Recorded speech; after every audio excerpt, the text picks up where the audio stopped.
É sempre bom lembrar que o bem e o mal estão também dentro de nós.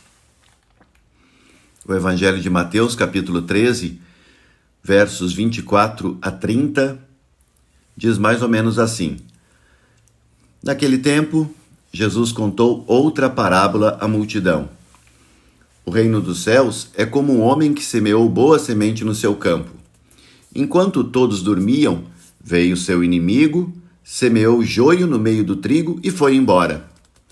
Quando o trigo cresceu e as espigas começaram a se formar, apareceu também o joio.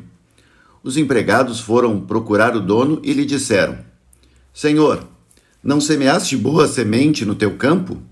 De onde veio então o joio? O dono respondeu: Foi algum inimigo que fez isso.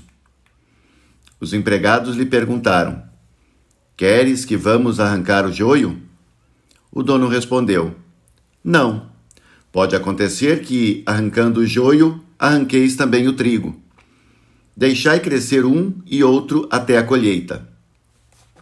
E no tempo da colheita, direi aos que cortam o trigo: Arrancai primeiro o joio e amarrai-o em feixes para ser queimado.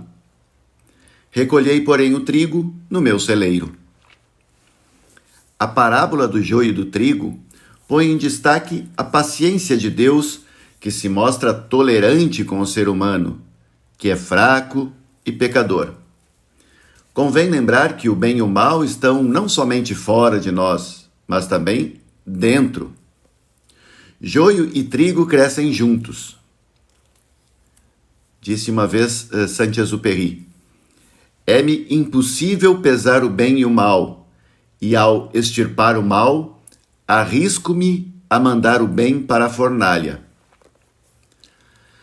Por isso, o proprietário sabiamente mantém joio e trigo, injustiça e justiça. No tempo da colheita, no final da história, será mais fácil identificar um e outro e dar o devido destino a cada um. Diante dos obstáculos, os discípulos do reino podem cair na tentação de desanimar. A parábola da semente de mostarda e do fermento vem nos confortar. Importante é fazer o bem. Não se pode inutilizar a semente nem deixar o fermento estragar. Jesus sempre usa essas histórias para ilustrar o seu ensinamento. Neste caso, do joio e do trigo, é muito forte a virtude da paciência. Deus tem muita paciência com o ser humano, que erra muitas vezes, que repete os erros. Tem uma expressão que a gente usa muito, né? Que errar duas vezes é burrice.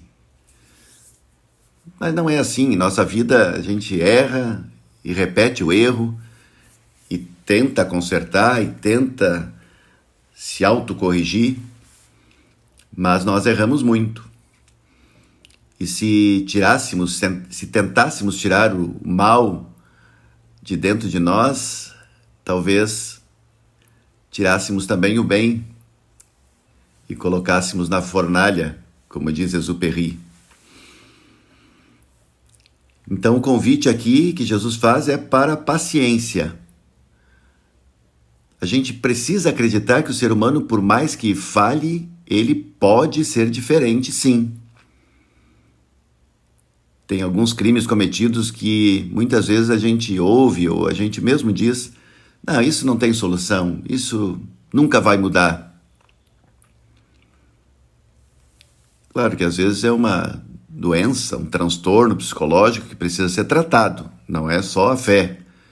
Às vezes é preciso, e muitas vezes é preciso, um acompanhamento médico, um profissional da psiquiatria, uma terapia, um acompanhamento, para que a pessoa possa rever o seu caminho, a sua postura, os seus atos.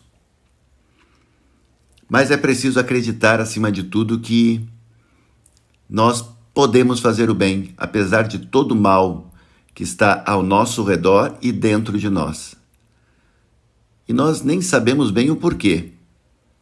Algo que aconteceu em nossa infância, Acredita-se, inclusive, que durante a gestação, algo que assimilamos na gravidez, na primeira infância, nos primeiros dias, primeiros meses, primeiros anos, e que nós não temos memória sobre isto. Mas o nosso comportamento acusa aquilo que nós aprendemos, aquilo que nós ouvimos, vivenciamos, experimentamos. Mas Deus quer deixar crescer tudo em nós e no final da história ver o que sobrou das atitudes como um todo. E torcemos sempre para que o bem seja maior do que o mal, dentro e fora de nós. É preciso acreditar no ser humano e na nossa capacidade de superar as barreiras, dificuldades e obstáculos. Se gostou, curta nossa página do YouTube. Fé na Vida.